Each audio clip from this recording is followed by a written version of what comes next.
கர்த்தருடைய நாமம் மகிமைப்படுவதாக. இந்த வாரத்தில் நம்ம ஒன்றாக சேர்ந்து ஜீவனுள்ள தெய்வத்தை ஆராதிக்கக்கூடிய ஒரு பெரிய பாக்கியத்தை நமக்கு கொடுத்திருக்கிறார். எனவே நமக்கு கிடைத்திருக்கிற பெரிய ஆசீர்வாதம், நமக்கு கிடைத்திருக்கிற பெரிய சமாதானத்தையும் ஆண்டவர் நமக்கு கொடுத்திருக்கிறார். எனவே கடந்த 7 மாதங்களை முடிப்பதற்கு ஆண்டவர் நமக்கு உதவி செய்திருக்கிறார். ஆண்டவர் நமக்கு வேண்டிய கிருபைகளையும் பலனையும் ஆரோக்கியத்தையும் கொடுத்து 8வது மாதத்தினுடைய முதல் ஞாயிற்றுக்கிழமையை காண்பதற்கு ஆண்டவர் நமக்கு உதவி செய்திருக்கிறார். கர்த்தரை ஆராதிக்கக்கூடிய வாய்ப்புகளை ஆண்டவர் நமக்கு கொடுத்திருக்கிறார். அநேகருக்கு இப்படிப்பட்ட ஒரு வாய்ப்பு கிடைக்காமல் இருக்கும் பொழுதும் கூட ஆண்டவர் நமக்கு சரீரத்தில் பலனையும் ஆரோக்கியத்தையும் கொடுத்து வல்லமை உள்ள தெய்வத்தை, ஜீவனுள்ள தெய்வத்தை ஆராதிக்கக்கூடிய ஒரு பெரிய பாக்கியத்தை ஆண்டவர் நமக்கு கொடுத்திருக்கிறார். அதை எண்ணி நம்ம ஆண்டவருக்கு நன்றியுள்ளவர்களாக இருப்பதற்கு ஆண்டவர் நமக்கு உதவி செய்வாராக. நாம் தொடர்ந்து சிந்தித்து கொண்டு இருக்கிற 1 சாமுவேல் புஸ்தகம் 25வது அதிகாரம், அதில் அபிகாயிலையும் நாபால் அந்த குடும்பத்தை குறித்து நாம் சிந்தித்து கொண்டு இருக்கிறோம்.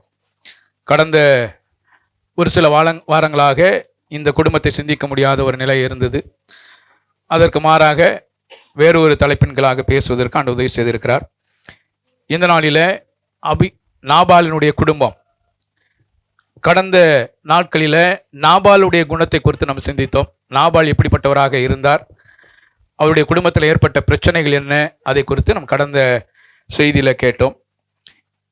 இந்த நாளிலும் அபிகாயிலினுடைய நல்ல குணம், அபிகாயில் நாபாலுடைய மனைவியாகிய அபிகாயிலினுடைய நல்ல குணத்தை குறித்து இந்த நாளில் பார்க்க போகிறோம். உண்மையிலேயே ஒரு குடும்பத்தில் பிரச்சனை இருக்குமானால் அந்த குடும்பத்தை சரி செய்ய வேண்டிய மிக பொறுப்பு யார்கிட்ட இருக்கு? ஸ்திரீகளிடத்துல தான் உண்டு. அவங்க தான் அதை கையாள முடியும். சகோதரர்கள் கையாண்டாங்கன்னா பெரிய பிரச்சனைகள் போய் முட்டிடும், கைகளை போய் நின்றோம். ஆனால் சகோதரிகள் மட்டும்தான், பெண்கள் மட்டும்தான் அந்த பிரச்சனையை சரியாக கையாளுவாங்க. அப்படி வேதத்தில் நம்ம பார்க்கிறோம். நம்ம சகோதரர்கள் கையாண்டோம்னா என்ன சகோதரர்கள் கையாண்டோம்னா அது பெரிய பிரச்சனைகளை போய் மாட்டிடும். அது இந்த பக்கத்தில் உட்காரும் போதெல்லாம் பயமாக இருக்குது, என்ன திடீர்னு நம்மகிட்ட கேட்டுருவாங்களோ அப்படின்னு. அதனால் அந்த பிரச்சனையை கையாள்வது என்பது மிக மிக முக்கியமான ஒரு பங்கு. ஒரு குடும்பத்தில் யார் பிரச்சனையை சரியாக கையாள முடியும் இல்லையா? பிரச்சனையை வளர்க்கக்கூடாது, அந்த பிரச்சனைக்கு சரி செய்யணும், பிரச்சனையை சரி செய்யணும். இப்போ ஒரு குடும்பத்தில் ஒரு பிரச்சனை ஏற்படுது, சின்ன பிரச்சனை தான். இப்போது கல்யாணம் ஆன புதுசில் சமையல் பண்ணும் பொழுது உப்பு அள்ளி நிறைய உப்பு போட தெரியாமல் உப்பு போட்டாங்கன்னு வச்சுக்கோங்களேன். வீட்டுக்காரர் என்ன சொல்லுவார்? ஏம்மா உனக்கு என்ன சமையல் பண்ண தெரியாதா அப்படின்னு கேட்பார். அப்போ அவங்க என்ன சொல்லுவாங்க? இல்லைப்பா தெரியாமல் போட்டேன், நான் இப்படிலாம் செய்வேன்னு தானே என்னை கல்யாணம் பண்ணிட்டு வந்தேன், அப்போ நீ அனுபவிக்க தானே செய்யணும் அப்படின்னு வீட்டுக்காரர் கேட்டானே என்ன ஆகும்? பிரச்சனையாகும். அப்படியே ஒரு வேளை கேட்டாலும் கூட மனைவியை சொன்னேன், இப்போ எனக்கு தெரியலைப்பா, இப்போ தானே நான் கற்றுருக்கிறேன், இப்போ தானே சமையல் பண்ண ஆரம்பிக்கிறேன், இல்லையா கொஞ்சம் நாளாக என்ன செய்யும், அப்படியே போய்கிட்டே இருக்கும், நல்லபடியாக வந்துடலாம் அப்படின்னு அந்த ஒரு பேச்சு வரும் பொழுது அந்த குடும்பம் நல்ல குடும்பமாக மாறிடும். அந்த இப்போ இப்படியே போய்கிட்டே இருக்கு. கொஞ்ச நாள் ஒரு 5 வருஷம் ஆயிடுச்சு, 10 வருஷம் ஆயிடுச்சு, திரும்பியும் உப்பு ஜாஸ்தி ஆச்சுன்னா என்ன வரும்? குடும்பத்தில் பிரச்சனை தான் வரும். நான் தான் அன்னைக்கே உன்னை சொன்னேன், நீ கேட்க மாட்டேன்ட்டேன் இல்லையா? அப்போ என்னைக்கு பிரச்சனை வரும்னு சொன்னால், எப்போ பிரச்சனை வரும்னு சொன்னால், என்னைக்கோ ஒரு செய்த தவிர அது மீண்டும் ஞாபகப்படுத்தும் பொழுது பிரச்சனை உருவாகும். பிரச்சனை அன்னையோட முடிஞ்சு போச்சு, பிரச்சனை அன்னைக்கே முடிஞ்சிச்சு. உப்பு போட்டு ஜாஸ்தியாக போட்டோம்பா, சாரிப்பா என்னை மன்னிச்சுக்கோங்க, நான் இன்னுமே சரி செஞ்சிடுறேன் அப்படின்னு. எங்கள் வீட்டில் மீன் குழம்பு வச்சாங்க ஆரம்பத்தில், கல்யாணம் ஆன புதுசில். குழம்புல மீனே இல்லை, ஆனால் எல்லாமே நல்ல மீனெல்லாம் வாங்கி உள்ள குழம்புல போட்டது தான். ஆனால் எப்போ போடணும், எப்படி போடணும்னு தெரியல, அவ்வளோதான் இல்லையா? மீன் குழம்பு எப்போ மீன் குழம்புல மீனை எப்போ போடணும்? கொதிச்சு நல்லா கொதிச்சுக்கிட்டு இருக்கும்போது மீனை போட்டுட்டு மூடி வச்சிடணும், ஆஃப் பண்ணிடணும். அந்த சூடுலேயே அது வந்து போயிடும். அதுதான் மீன் குழம்பு வைக்கிறது முறை. எல்லா வீட்லையும் நம்ம தானே சமையல் பண்ணுறோம். நம்மகிட்ட தானே இவங்க கற்றுக்கிட்டாங்கல்ல, நம்ம எங்கிட்ட தான் நீங்கள் கற்றுக்கிட்டீங்க. ஆனாலும் இப்போ நீங்கள் சுவையாக வைக்கிறதுனால நாங்கள் தான் சுவையாக அரிச்சு கற்றுக்க சொல்கிறேன்னு நீங்கள் சொல்கிறீங்க. உண்மைதான் இல்லை? ஓகே. அதனால் அப்போ அதான் ஓகே. அதனால் என்னென்னா, என்றைக்குமே ஒரு ஒரு விஷயத்தை செய்யும் பொழுது என்ன வருதுன்னா, அது அந்த இடத்துலையே சரியாயிடுச்சுன்னா பிரச்சனை இல்லை. அந்த பிரச்சனை இன்னொரு நாள் வரும் பொழுது, இன்னொரு நாள் நான் வரும் பொழுது அந்த பிரச்சனை திரும்ப ஞாபகப்படுத்தும் பொழுது தான் குடும்பத்தில் பிரச்சனை ஜாஸ்தி ஆயிரும். அப்போ எந்த ஒரு காரியமும் இருந்தாலும், ஒரு விஷயத்தை ஒரு இடத்துல தவறு நடந்திருக்குமானா அதை அன்னைக்கே மறந்துடணும். அதை மறந்துட்டோம்னான்னு சொன்னால் அடுத்த பிரச்சனை சரியாயிரும். மறக்காது இருக்கிற இடங்கள்ல பிரச்சனை ஜாஸ்தி ஆயிரும். அப்போ இந்த அபிகாயிலுடைய நல்ல குணம், அபிகாயிலுடைய நல்ல குணம், அவங்க எடுத்துக்கொண்டு இருக்கிற கையாண்டக்கூடிய முறைகள் இந்த அதிகாரத்தில் பார்க்க முடியும். 3 முக்கியமான அபிகாயிலுடைய குணங்கள் இருந்தது. அதாவது அபிகாயிலுடைய ஞானம் உள்ள 3 முக்கிய செயல். அபிகாயிலுடைய ஞானம் உள்ள 3 முக்கிய செயல். இப்ப பிரச்சனை என்னன்னா, தாவீதுக்கும் நாபாலுக்கும் பிரச்சனை வளர்ந்து வந்துருச்சு. தாவீதுக்கு நன்மை செய்ய வேண்டிய நாபால் நன்மை செய்யல. ஆகையினால தாவீது ஒரு 200 ஆட்களோடு கூட சேர்ந்து நாபாலை கொலை செய்ய முடியாக வருகிறார். இந்த செய்தியானது அபிகாயிலுக்கு அறிவிக்கப்படுகிறது. இப்ப இந்த செய்தி அறிவிக்கப்பட்ட பின்பு இது எப்படி சரி செய்வது அப்படிங்கிற இடத்துல தான் இந்த அபிகாயில் இருக்கிறாங்க. இந்த செய்தி கேட்ட உடனே அந்த அபிகாயில் கையாண்ட முறைகள் உண்மையிலே ரொம்ப ஆச்சரியமான முறை. மூன்று விதத்தில் அவங்க கையாண்டாங்க. நம்மளும் அந்த மாதிரி கையாண்டோன்னு சொன்னா பிரச்சனையே சால்வ் ஆயிரும். ஒரு பிரச்சனையை சரி செய்வதற்கு கையாள வேண்டிய மிக முக்கியமான ஒரு காரியங்கள். அப்போ இதுல பிரச்சனையை கையாளணும்னு சொன்னா தாவீதுக்கும் நாபாலுக்கும் இருக்கிற பகையானது தீரணும் பிரச்சனை கையாள்வதற்கு. 2வது, அபிகாயிலுக்கும் நாபாலுக்கும் பிரச்சனை வரக்கூடாது. ரொம்ப முக்கியமான ஒரு காரியம். இந்த இடத்துல மிக மிக அவசியமாக இருக்கிறது ஞானம். இந்த ஞானத்தை பயன்படுத்தினவங்க தான் அபிகாயில். அப்ப என்ன விஷயத்தை பயன்படுத்தினாங்க? 19வது வசனத்தை வாசிங்க. 25வது அதிகாரம் 19வது வசனத்துல, தன் வேலைக்காரரை பார்த்து, நீங்கள் எனக்கு முன்னே போங்கள், இதோ நான் உங்கள் பின்னே வருகிறேன் என்று சொல்லி அனுப்பினாள். தன் புருஷனாகிய நாபாலுக்கு அதை மிக முக்கியமான ஒரு விஷயம் என்னன்னா, தன் புருஷனாகிய நாபாலுக்கு அதை அறிவிக்கவில்லை. என்ன செஞ்சாங்க? இந்த அம்மா தாவீதை எதிர்கொண்டு போறாங்க. பிரச்சனை அங்கிருந்து தாவீதிலிருந்து வருது. இப்ப நாபாலை காப்பாற்றணும், தன்னுடைய புருஷனை காப்பாற்றணும். காப்பாற்றுவதற்கு என்ன செய்ய வேண்டிய முறை என்ன செய்யறாங்கன்னா, எல்லா விதமான தாவீதுக்கு கொண்டு போகக்கூடிய எல்லா உபகாரங்களையும் எல்லாத்தையும் ரெடி பண்ணி கொண்டுட்டு போறாங்க. இதை யாருக்கு சொல்லல? தன் புருஷனாகிய நாபாலுக்கு அறிவிக்கவில்லை. அப்ப பிரச்சனை அதிகமாகாம இருக்கணும்னு சொன்னா ஒரு சில விஷயத்தை புருஷன்கிட்ட சொல்லணும், ஒரு சில விஷயத்தை புருஷன்கிட்ட சொல்லக்கூடாது. நீங்க எல்லா விஷயத்தையும் பேசுறதுனாலதான் பிரச்சனையே. எந்தெந்த விஷயத்தை எதை சொல்லணும் எதை சொல்லக்கூடாது என்பதை மனைவி நன்கு அறிந்திருக்கணும். எல்லா விஷயத்தையும் சொல்லிடக்கூடாது. சொல்ல வேண்டிய நாள் வரும் பொழுது அப்ப சொல்லணும். இது சொல்ல வேண்டிய நேரம் அல்ல. அபிகாயில் தன் புருஷனாகிய நாபால் இடத்துல சொல்ல வேண்டிய நேரம் இல்லை. என்ன பிரச்சனை? அங்கிருந்து ஆபத்து வருது. இந்த ஆபத்தை தடுக்கிறது தான் அபிகாயிலுடைய வேலையை இருக்கணுமே ஒழிய புருஷன் போய் இந்த விஷயத்தை சொல்லணும்னு அவசியம் இல்லை. அப்ப என்ன சொல்றாங்க? நாபால் இடத்துல என்ன வாசிக்கிறோம்? தன் புருஷனாகிய நாபாலுக்கு அதை அறிவிக்கவில்லை. ஒருவேளை இப்படி யோசிங்க, ஒருவேளை அபிகாயில் போய் நாபால்கிட்ட சொல்றாங்க, இந்த மாதிரி தாவீது வர்றாரு, நான் போய் அவரை பார்க்க போறேன் அப்படின்னு சொன்னா பிரச்சனை என்ன வந்திருக்கும்? பிரச்சனை ஜாஸ்தியா இருக்கும் இல்லையா? ஏன்னா அவர் யாரு? 3ஆம் வசனத்தை வாசிங்க. தன் புருஷனாகிய நாபாலுக்கு அதை அறிவிக்கவில்லை. அந்த மனுஷனுக்கு நாபால் என்றும் அவன் மனைவிக்கு அபிகாயில் என்றும் பெயர். அந்த ஸ்திரீ மகா புத்திசாலியும் ரூபவதியுமாயிருந்தாள். அந்த புருஷனோ முரடனும் துராகிருதனுமாயிருந்தான். அந்த புருஷன் யாருன்னா முரடன், பிரச்சனைக்குரிய ஒரு மனுஷன். அவர் யாருன்னா பிரச்சனைக்குரிய ஒரு மனுஷன். பிரச்சனைக்குரிய ஒரு மனுஷனை கையாளுவதற்கு மனைவிக்கு தான் தெரியுமே ஒழிய வேற யாருக்கும் தெரியாது.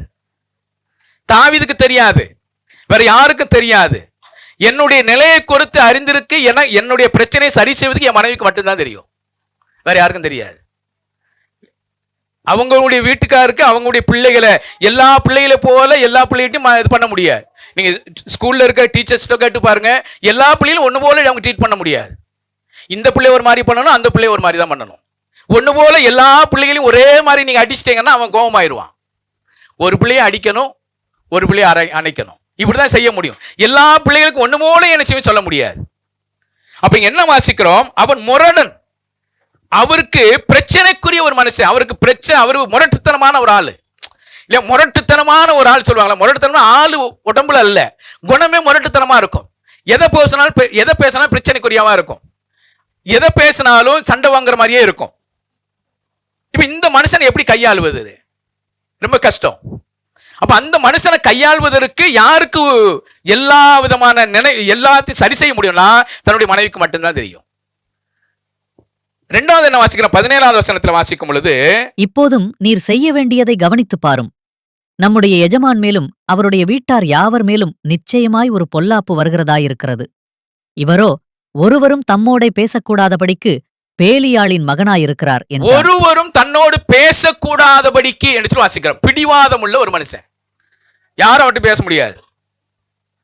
நிறைய பேர் இருக்காங்க இல்லையா, நம்ம கூட அப்படிதான் இருக்கோம். ஒரு சில சமயத்துல நம்மகிட்ட யாரும் பேச முடியாது.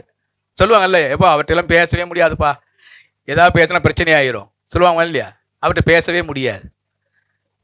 நம்மளை பார்த்தாலே விலகி போகிற கூட்டங்கள் நிறைய இருக்கு. அவர்கிட்ட பேசவே முடியாது பிரதர், பேசினா வம்பாயிரும், பேசினா பிரச்சனை ஆயிரும், பேசவே கூடாது இல்லையா. அப்ப என்ன வாசிக்கிறோம்? ஒருவரும் பேசக்கூடாதபடிக்கு பேலியாளின் பிள்ளைய மகனா இருக்கிறான். அவன்கிட்ட பேசவே முடியாது, பிடிவாத குணம் உள்ள ஒரு மனுஷன். அப்போ ஒன்னு பிரச்சனைக்குரியவராக இருக்கிற ஒரு மனுஷன், இரண்டாவது பிடிவாதம் உள்ள ஒரு மனுஷன். இந்த பிடிவாதம் உள்ள ஒரு மனுஷனை கையாளுவதற்கு மனைவிக்கு மட்டும்தான் தெரியும். அவங்களை எங்க பிடிச்சா சரியாகும் அவங்களுக்கு மட்டும்தான் தெரியும். அப்ப இப்படிப்பட்ட ஒரு மனுஷன் போயிட்டு நான் போய் தாவீதை பார்க்க போறேன்னு சொன்னா என்ன நடக்கும் இல்லையா? அவர் சொல்லுவார், இப்படி சொல்லியிருப்பார், என்ன பகைக்கிறவருக்கு உனக்கு என்ன உறவு? முத கேள்வி, என்ன பகைக்கிறவன் இடத்துல உனக்கு என்ன உறவு இல்லையா? சரி, நீ ஒன்னும் செய்ய வேணாம், என்னதான் நடக்குன்னு பார்ப்போம், தாவீது வரட்டும் பார்ப்போம், அவர் என்னதானே கொல்றதுக்கு வராரு, அவரா நானான்னு பார்த்துக்கலாம், நீ ஒன்னும் செய்ய வேணாம் அப்படின்னு பிரச்சனைகள் வரும். மூணாவது என்ன சொல்லுவாருன்னா, நான் வேணுமா தாவீது வேணுமா அந்த கேள்வி வரும். நிறைய குடும்பத்தில் நடக்கா இல்லையா? நம்ம யாருக்காவது ஒரு சப்போர்ட்டுக்கு பேசினோம்னா அங்கே பாருங்க, நான் வேணுமா இல்லை அவங்க வேணுமா, இந்த ஒரு கேள்வி. இந்த கேள்விக்கு நம்ம என்ன பதில் சொல்ல முடியும்? கணவன் மனைவிட்ட கட்டாலும் சரி, மனைவி எங்கே பேர் நான் வேணுமா இல்லை அவங்க வேணுமா, என்ன பதில் சொல்றது? மனைவி கேட்குறாங்க கணவன்கிட்ட, நான் வேணுமா அவங்க வேணுமா அப்படின்னு கேட்டால் மனைவி என்னதான் யாரை தான் சொல்லுவாங்க, ஐயா நீ தான் ஏன் வேணும், எனக்கு யாரும் வேணாம், எனக்கு நீ மட்டும் போதும். அப்ப என்ன பிரச்சனை? இப்ப இது எப்படி சரி செய்வது? அங்க தாவீது 200 ஆட்களோடு கூட எதிர்கொண்டு வர்றார். நாபால் இந்த இடத்துல அபிகாயில் சரியா செயல்படலன்னா தாவீதுடைய வாழ்க்கை முடிஞ்சிடும். அப்ப தாவீதுடைய வாழ்க்கை முடிஞ்சிச்சுன்னா அபிகாயிலுடைய வாழ்க்கை முடிஞ்சு போனதுதான். புருஷனுடைய வாழ்க்கை முடிஞ்சு போனதுக்கு அப்புறம் மனைவியுடைய வாழ்க்கை முடிஞ்சு போனது, அதுக்கப்புறம் வாழ்க்கை ஒரு பிரயோஜனம் கிடையாது. அப்ப இது என்ன செய்வது? ஆகையானதான் தன் புருஷனாகிய நாபாலுக்கு அதை அறிவிக்கவில்லை. முதல் நல்ல குணம், நான் அதை திரும்பியும் சொல்றேன், எதை சொல்லணும் எதை சொல்லக்கூடாது என்பது தெரிஞ்சிருக்கணும். எல்லா விஷயத்தையுமே என்ன செஞ்சிடக்கூடாதுன்னு சொல்லக்கூடாது. நிறைய சமயத்தில் நம்ம செய்யற தவறுகள் என்னன்னு சொன்னா, கல்யாணம் ஆன உடனே உட்கார்ந்து நான் இப்படி வேலை செய்யறேன், நான் கம்பெனில இந்த மாதிரி அப்படி சொல்றோமோ இல்லையோ, எதை சொல்லிடுறோம்? எங்க மாமா இப்படி, எங்க அப்பா இப்படி, எங்க அம்மா இப்படி. கணவர் சொல்லுவாரு யார்கிட்ட? மனைவிட்டு போய், எங்க அம்மா அப்படி, எங்க அப்பா அப்படி, என் அண்ணன் அப்படி, என் தம்பி அப்படி, எல்லாத்தையும் இவர் ஒப்பிச்சிருவாரு. அவங்கள்ட்ட ஒப்பிச்சிருவாங்க. எல்லா குணத்தையும் தெரிஞ்சு வச்சுக்குவாங்க. எங்க இப்படி சமாதானம் எப்படி உருவாகும்?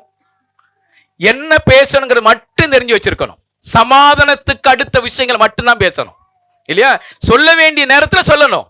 சொல்லக்கூடாத விஷயத்தை ஒரு நாளும் சொல்லக்கூடாது. அதனால சமாதான கேடு உண்டாகும், அதனால பிரிவினைகள் உண்டாகும், அதனால பிரச்சனைகள் உருவாகும், அதனால நாபாலுக்கும் அபிகாயிலுக்கும் பிரச்சனை உருவாகக்கூடிய நிலை உருவாகுமானா அதை சொல்லக்கூடாது. ரொம்ப பாதுகாக்க வேண்டிய பொறுப்பு பெண்களிடத்துல உண்டு.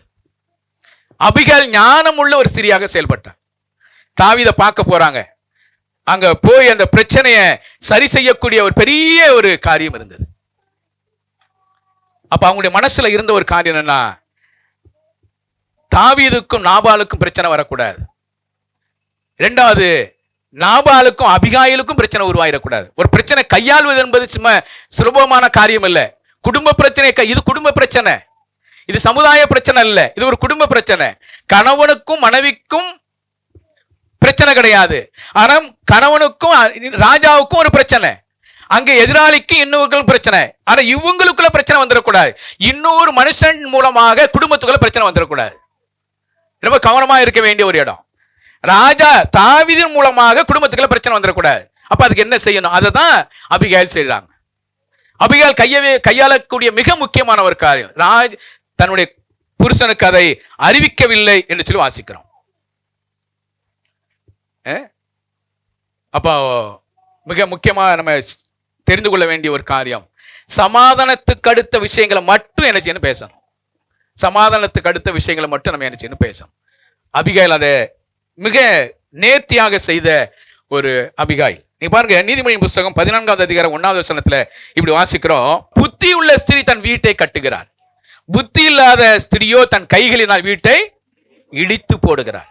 புத்தி உள்ள ஸ்திரீ தன் வீட்டை கட்டுகிறார். குடும்பத்தை கட்ட வேண்டிய ஒரு பொறுப்பு பெண்களுக்கு மட்டும்தான் உண்டு. புத்தியுள்ள ஸ்திரீ தன் வீட்டை கட்டுகிறார். பல உறவுகளை ஏற்படுத்துவது இல்லையா, பல நண்பர்களை ஏற்படுத்துவது, பலவிதமான எல்லா விதமான ஆசீர்வாதத்தை கொண்டு வருவது பெண்கள்கிட்ட மட்டும்தான் உண்டு இல்லையா. நீங்க பாருங்க, இப்ப நம்ம இப்படி பொதுவாகவே எடுங்க, இப்ப நாங்க உங்க வீட்டுக்கு வர்றோம்னு வச்சுக்கோங்களேன், நாங்க உங்க வீட்டுக்கு வர்றோம், நானும் பிரதன் உட்காந்து பேசிக்கிட்டு இருப்போம் இல்லையா, அப்படிதானே. நானும் சுரேஷ் முத்தாள் வீட்டு போனா நான் சுரேஷ் முத்தாள் உட்காந்து பேசிக்கிட்டு இருப்போம். வேலை செய்யறதெல்லாம் யாரு? பெண்கள் தான் வேலை செய்வாங்க. அவங்களுக்கு டீ போட்டு கொடுக்கணும், வந்தவொடனே தண்ணி கொடுக்கணும், வாங்க பிரதன் கொடுக்கணும், டீ போட்டு கொடுக்கணும், ஸ்நாக்ஸ் கொடுக்கணும், நம்மகிட்டையும் பேசணும், இந்த வேலையும் செய்யணும். இதெல்லாம் பொறுப்பு தான் இருக்கு. எந்த வேலையுமே செய்யாம அவங்க வீட்டில் உட்கார்ந்துட்டாங்கன்னா பிரச்சனை எங்க ஆயிரும் இல்லையா, அந்த உறவுகள் முறிஞ்சிரும். அப்ப மனைவிக்கு பெண்கள் இருக்கக்கூடிய சுபாவமே அதுதான். பெண்களுடைய சுபாவமே நல்ல சுபாவம் என்ன தெரியுமா? ஒரே நேரத்தில் பல வேலைகள் செய்வாங்க. உண்மையா இல்லையா? தெய்வ பக்தியும் யாருக்கு தான் உண்டு? என்ன பேச மாட்டேன்றீங்க? பெண்கள் இடத்துல தான் தெய்வ பக்தியும் அதிகமா உண்டு. பெண்கள் இடத்துல தான் உபசரிக்கக்கூடிய குணங்களும் அதிகமா இருக்கு. ஆண்கள் என்ன செய்வாங்கன்னா, எப்ப இந்த மாதிரி வர்றாங்கன்னு சொல்லிடுவாங்க, அவ்வளவுதான். நீ பாருங்க, பெண்களுக்கு தெய்வ பக்தி அதிகமா இருக்கா இல்லையா? இருக்கா இல்லையா? சொல்லுங்களேன், ஒண்ணு சொல்லுங்க. என்ன சொல்ல மாட்டே, நீ என்னப்பா, இருக்கா இல்லையா?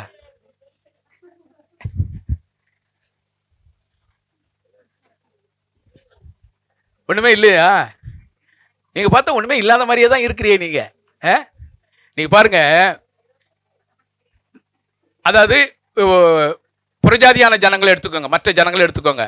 வெள்ளிக்கிழமை சாமி கும்பிடுறாங்க, செவ்வாய்க்கிழமை கும்பிடுறாங்க, அமாவாசை கும்பிடுறாங்க, சனிக்கிழமை கும்பிடுறாங்க, காலையில் எழுந்த உடனே கும்பிடுறாங்க, காலையில் எழுந்த உடனே தலைக்கு தண்ணியை ஊற்றி வந்து சாமியை கும்பிடுறாங்க. எல்லா வேலையும் அவங்க தான் செய்கிறாங்க.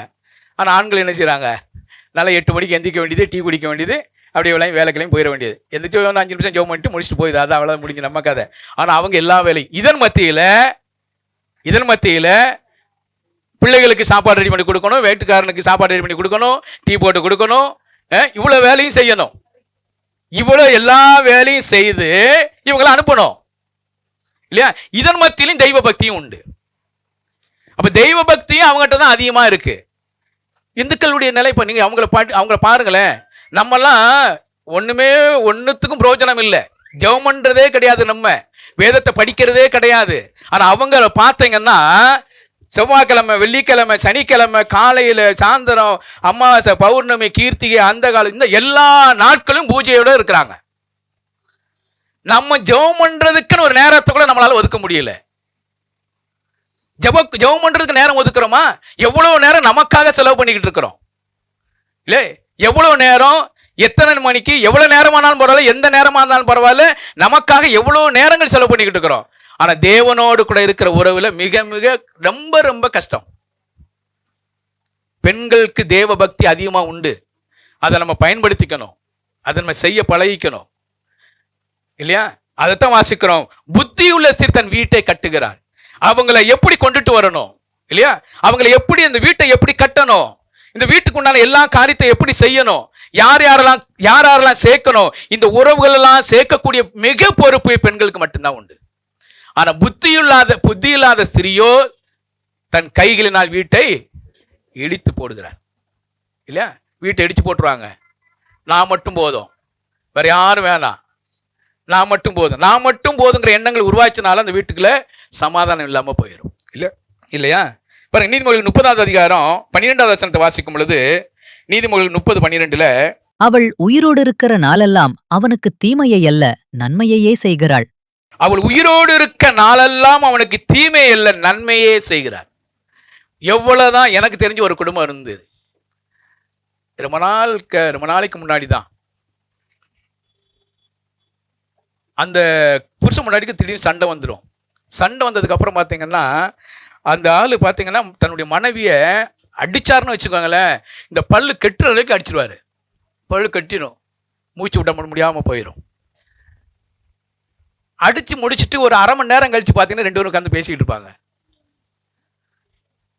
அவங்க மனசுல என்ன இல்லைன்னா, என்னதான் இருந்தாலும் எங்க வீட்டுக்காரரு இல்லையா, என்னதான் வீட்டுக்காரர் வந்து நமக்கு விரோதமாக பகையாக இருந்தாலும் யாரையும் குறை சொல்லுவதுக்கு நம்ம யாரும் என்ன செய்யறது இல்லை, அனுமதிக்கிறது இல்லை. அப்படி அனுமதிப்போமா? அனுமதிக்க மாட்டோம். யாரையும் குறை சொல்ல மாட்டோம். என்னதான் மோசமானவராக இருக்கட்டும், என்னதான் நமக்கு விரோதமாக செய்யட்டும், ஆனால் யாரும் அவரை குறித்து குறை சொல்வதற்கோ குற்றப்படுத்துவதற்கோ அவருக்கு விரோதமாக பேசுவதற்கோ ஒரு நாளும் இடம் கொடுக்க மாட்டோம். இல்லையா? அதுதான் இங்கே என்ன வாசிக்கிறோம், அங்கே அவள் உயிரோடு இருக்கிற நாளெல்லாம் அவனுக்கு தீமை அல்ல நன்மையே செய்கிறாள். அது யாரு? புத்தியுள்ள ஸ்திரீ. புத்தியுள்ள ஸ்திரீ நன்மையை மட்டுமே செய்யக்கூடியவங்க. உயிரோடு இருக்கிற நாள், எவ்வளவு நாள் உயிரோடு கூட இருக்கிறோமோ அவ்வளவு நாட்களும் நன்மையை செய்ய பழகிற ஒரு ஸ்திரீ தான் புத்தியுள்ள ஸ்திரீ. இல்லையா? 11வது வசனத்துல வாசிக்கும் பொழுது, அவள் புருஷனுடைய இருதயம் அவளை நம்பும், அவன் சம்பத்து குறையாது. நம்பிக்கைக்குரிய ஒரு மனைவிதான் அபிகாயில். நம்பணும். புருஷன் மனைவியை என்ன செய்யணும்? நம்பணும்.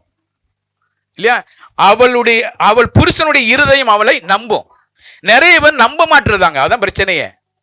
மனைவியை நிறைய பேர் நம்ப மாட்டேன்றாங்க. மனைவி கணவனை நம்புறது இல்லை. பிரச்சனையே எங்க தெரியுமா? நம்பாது இருக்கிறதா பிரச்சனை. கணவன் மனைவியை நம்புறது இல்லை, மனைவி கணவனை நம்புறது இல்லை. இல்லையா? ஒரு போன் எடுத்து அப்படி திடீர்னு அப்படி போயிட்டாலே யார்கிட்ட பேசிக்கிட்டு இருக்காங்களோ, யார்கிட்டயோ பேசிக்கிட்டு இருக்கிறா அப்படின்னு பேசி, இவர் போனை தூக்கிட்டு இந்த பக்கம் போயிட்டாலும் அவர் நம்மகிட்ட எல்லாம் பேசுறது அவருக்கு நேரம் கிடையாது. ஆனால் யார்கிட்டயோ பேசிக்கிட்டு இருக்க மட்டும் மணிக்கணக்கில் சிரிச்சு பேசிக்கிட்டு இருக்கிறாரு. இல்லையா? நம்பணும். அவர் யார்ட்டனா பேசிட்டு போறாரு, நீங்க அதை யோசிக்காதீங்க, நீங்க நம்புங்க. இந்த அலெக்ஸ் பதி சிரிக்காரா? இது நம்பணும். என்னுடைய கணவர் யார்கிட்ட வேணாலும் பேசட்டும், அவர் எனக்குரியவர், அதை நம்பணும். என்னுடைய மனைவி பேசட்டும், என்னுடைய மனைவி எனக்குரியவங்க, யாரும் நமக்கு விரோதமா யாரும் என்ன செய்ய தவறு செய்ய மாட்டாங்க. அது மிக முக்கியமா புரிஞ்சுக்கணும். இல்லையா? அவள் புருஷனுடைய இருதயம் அவளை நம்பணும். புருஷன் நம்பணும். அப்போ புருஷன் நம்பணும்னா மனைவி நம்பிக்கைக்குரியவளா இருக்கணும். இல்லையா? தேவையில்லாத நேரத்துக்கு போறது, தேவையில்லாத நேரத்தில் பேசுவது, தேவையில்லாத இடங்கள் நிற்பதெல்லாம் தவறான விஷயங்கள். அது நம்பிக்கைக்குரிய ஒரு மனைவியாக இருக்கணும். அப்ப அபிகாயில், நான் இப்படி யோசிச்சேன், சொல்லாம போயிட்டாரு, சொல்லாம அந்த அம்மா போயிட்டாங்க. மனைவியை தேடி இருப்பாரா? தேடினாரோ தேடலையோ அதுக்கு ஒன்று சொல்லப்படலை. ஒருவேளை தேடி இருந்தா வந்த உடனே சண்டை போட்டிருக்கணும். வந்து சண்டை போடலை, பின்னாடி சொல்ல வந்த உடனே சண்டை போட்டிருக்கணும், சண்டையே போடலை. அப்ப நாபால் என்ன நினைச்சிருக்கிறான்னா, என் மனைவி எதை செய்தாலும் நல்லதுதான் செய்வா, என்னுடைய மனைவி எதை செய்தாலும் நல்லதுதான் செய்வா அப்படின்னு என்ன உருவாகும். இந்த எண்ணம் உருவாகும் பொழுது மட்டும்தான் குடும்பத்தில் சந்தோஷமா இருக்க முடியும். நமக்கு யாரும் தீமை செய்ய மாட்டோம். மனைவி கணவனுக்கு யாரும் தீமை செய்ய போறது கிடையாது. இல்லையா? என்னுடைய மனைவி எனக்கு நன்மையான காரியங்களை மட்டும்தான் செய்வா அப்படிங்கிற எண்ணங்கள் உருவாகணும். இல்லையா? இதை அவங்க செய்ததனுடைய பெரிய ஒரு ஆசீர்வாதம். நீங்க பாருங்க, மார்க் சுவிசேஷம் 5வது அதிகாரம் 42வது வசனத்துல இப்படி வாசிக்கிறோம். மார்க் 5:42, உடனே சிறுபெண் எழுந்து நடந்தாள், அவள் 12 வயதுள்ளவளாயிருந்தாள். அவர்கள் மிகுந்த ஆச்சரியப்பட்டு பிரமித்தார்கள். அதை ஒருவருக்கும் அறிவியாதபடி அவர்களுக்கு உறுதியாக கட்டளையிட்டு அவளுக்கு ஆகாரம் கொடுக்கும்படி சொன்னார். ஒருவருக்கும் அறிவியாதபடிக்கு உறுதியாய் கட்டளையிட்டார் அப்படின்னு வாசிக்கிறோம். இதுக்கு எதுக்கும் சம்பந்தம் இல்லாத ஒரு காரியம் தான். ஆனா ஒரு விஷயத்தை என்னன்னு சொன்னா, ஆண்டவர் சொல்றாரு, இங்க சுகப்படுத்தியாச்சு, சுகப்படுத்தின பின்பு ஆண்டவர் சொல்ற, இதை யாருக்கு என்ன செய்யாதீங்க, சொல்லாதீங்கன்றாரு. தெரிகிற விஷயம் தெரிஞ்சுக்கிட்டோம், நீங்க என்ன செய்யாதீங்க, சொல்லாதீங்க. அந்த குடும்பத்தை கட்டளை இடுகிறார், இதை ஒருவருக்கு நீங்க என்ன செய்யக்கூடாது, சொல்லக்கூடாது. அப்ப ஆண்டவர் போய் சொல்லிட்டாரா? இப்ப பார்த்தா இப்படி பார்த்தா இப்படிதான் தோணும். என்ன ஆண்டவரே, நீங்க தான் செஞ்சீங்க, நாங்க கண்ணார பார்த்துட்டோம், செத்து போன பொண்ணை உயிரோடு கூட எழுப்பிட்டீங்க, இது எனக்கும் தெரியும், பக்கத்தில் இருக்கிறவங்களுக்கும் தெரியும். நான் வெளியில போன உடனே கேட்பாங்க, என்ன கேட்பாங்க, என்னப்பா செத்து போன ஒரு பொண்ணாச்சே, யார் உயிரோடு கூட எழுப்புனா, என்ன நடந்துன்னு யாராவது கேட்பாங்க, நான் இப்படி சொல்லாம இருக்கிறது அப்படின்னு ஒரு கேள்வி வரும். அப்ப இதுல ஆண்டவர் பொய் சொல்லுங்கன்னு சொல்லி கொடுக்கல, மாறாக நான் சொன்னதை மட்டும் என்ன செய்யுங்க. தெரிகிற விஷயங்கள் தெரிஞ்சுக்கிட்டோம், அது யாரால வேணாலும் தெரிஞ்சுக்கிட்டோம், எப்படி வேணாலும் தெரிஞ்சுக்கிட்டோம். நீங்க செய்ய வேண்டிய ஒரு காரியம், நான் என்ன சொன்னனோ அதை மட்டும்தான் செய்யுங்க. அப்ப ஆண்டவர் சொல்லிக் கொடுக்கிற விஷயம் என்னன்னா, எதை சொல்லணும் எதை சொல்லக்கூடாது என்பதற்கு ஆண்டவர் சொல்லிக் கொடுக்கிறார். நான் சொன்னது மட்டும் நீங்க செய்யுங்க, வேற எதுவும் செய்யாதீங்க. இன்னொரு இடத்துலையும் பாருங்க, மத்தேயு 8ஆம் அதிகாரம் 4ஆவது வசனத்துல வாசிக்கும் பொழுது அதே மாதிரி தான் ஒரு வார்த்தை வரும். 8:4, மத்தேயு 8:4. இயேசு அவனை நோக்கி, இதை நீ ஒருவருக்கும் சொல்லாதபடி எச்சரிக்கையாயிரு. இதை நீ ஒருவருக்கும் சொல்லாதபடிக்கு எச்சரிக்கையா இருங்க. அது சொல்ல வர, நீ இதை யாருக்கும் ஒருவருக்கும் காண்பிக்காத, சொல்லாத. அப்ப ஒரு விஷயம் சொல்ல வரக்கூடிய மைய கருத்து என்னன்னா, சொல்ல வேண்டியதை மட்டும்தான் சொல்லணும், சொல்லக்கூடாததை சொல்லவே கூடாது. அது சொல்லுவதற்குண்டான நேரங்கள் வரும் பொழுது எதை சொல்லக்கூடாதுன்னு மறைச்சு வச்சிருந்தீங்களோ அதை சொல்லலாம். சொல்ல வேண்டிய விஷயத்தை சொல்ல வேண்டிய நேரத்தில் மட்டும்தான் சொல்லணும், சொல்லக்கூடாதுன்னா சொல்லக்கூடாது, அவ்வளவுதான். அப்ப இந்த அபிகாயில் தன்னுடைய கணவனுக்கு ஏன் இதை அறிவிக்கலன்னா, இது சொல்ல வேண்டிய விஷயம் கிடையாது. ஏன்னா பிரச்சனை தீவிரமா வந்துகிட்டு இருக்கிறது. பிரச்சனையை சரி செய்வதா, இவரோடு கூட உட்கார்ந்து கதை பேசிக்கிட்டு இருக்கிறதா? முக்கியம் எதுனா, பிரச்சனையை சரி செய்வதுதான் மிக முக்கியமான ஒரு காரியம். அது அபிகாயில் தெரிந்து கொண்டதனுடைய ஒரே நோக்கமாக தன்னுடைய கணவனுக்கு அறிவிக்காமல் சென்றார் என்று சொல்லி வாசிக்கிறோம். இரண்டாவது விஷயம் பாருங்க, 25ஆவது அதிகாரம் 23ஆவது வசனம், 24ஆவது வசனம். அபிகாயில் தாவீதை காண்கையில் தீவிரமாய் கழுதையை விட்டு இறங்கி தாவீதுக்கு நேராக தரையில் முகங்குப்புற விழுந்து பணிந்து அவன் பாதத்திலே விழுந்து, என் ஆண்டவனே, இந்த பாதகம் என் மேல் சுமரட்டும். போதும். அடுத்தவங்க அடுத்து சொல்ற மிக முக்கியமானனா, இந்த பாதகம் என் மேல் சுமரட்டும். ஏத்துக்குவாங்களா? அப்படியே இந்த பாதகம் என் மேல் சுமரட்டும். அந்த அம்மா சொல்றாங்க, தாவீதை போய் பார்த்தாச்சு. தாவீதை பார்த்த உடனே அந்த அம்மா கீழே இறங்கி, அவங்க என்ன கீழே இறங்கி தாவீதுக்கு நேராக தரையில முகங்குப்புற விழுந்து அவன் பாதத்தில் விழுந்து, என் ஆண்டவனே, இந்த பாதகம் என் மேல் சுமரட்டும் சொல்றாங்க. இந்த தப்பு, இதுக்குண்டான தண்டனை, இதுக்குண்டான எல்லா காரியத்தையும் நான் என்ன செய்யறேன், ஏத்துக்கிறேன். இதுதான் ஒரு நல்ல ஒரு குடும்ப பெண்ணுக்கு அழகு. பிரச்சனையை நான் ஏத்துக்கிறேன், அது பாரமா ஏத்துக்கணும். இந்த பிரச்சனையை நான் ஏத்துக்கிறேன் இல்லையா? முதல் விஷயம் தன் புருஷனுக்கு சொல்லல. இரண்டாவது விஷயம், இது எந்த பிரச்சனையா இருந்தாலும் நான் என்ன செய்யறேன், ஏத்துக்கிறேன். இதுதான் நமக்கு இருக்கிற மிக முக்கியமான ஒரு காரியம். எதுவாக இருந்தாலும் நான் அதை ஏத்துக்கிறேன்னு சொல்லணும். இத சொல்றதுக்கு உண்மையிலே தைரியம் வேணும். ஒருவேளை தாவீது சரி, நாபாலை கொல்லுவதற்கு பதில் நான் உன்னை கொன்னுருவேன் அப்படின்னு சொன்னாலும் இவங்க என்ன செஞ்சிருப்பாங்க, ஏத்திருப்பாங்க. நாபாலுடைய உயிர் காக்கப்பட்டு அபிகாலுடைய உயிர் போகக்கூடிய சூழ்நிலை வந்திருந்தாலும் அபிகால் ஏத்திருப்பாங்க. அதுதான் சொல்றாங்க, இந்த பாதகம் என் மேல் சுமரட்டும்.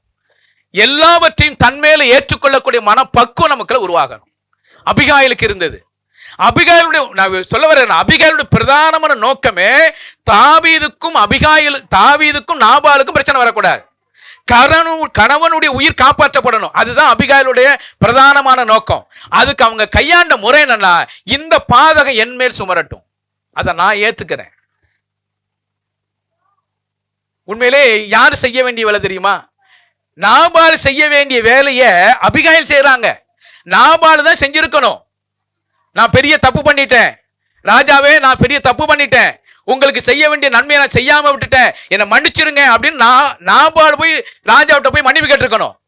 ஆனா ராஜாட்ட நாபால் மன்னிப்பு கேட்கறதுக்கு பதில் அபிகாயில் போய் கேட்கிறாங்க. நான் இந்த காரியத்தை நானே என்ன செய்யறேன், ஏத்துக்கிறேன். இது தார்மீகமா செய்யணும். இதுல யாரும் எந்த விதமான கூச்சத்துக்கு இடமே வகுக்கக்கூடாது. இந்த இந்த இந்த பாதகம் என் மேல் சுமரட்டும். உண்மையிலேயே அப்போஸ்தலன் பவுலுடைய நிலையை நீங்க பாருங்க. நான் எப்போ சொல்றது போலதான்,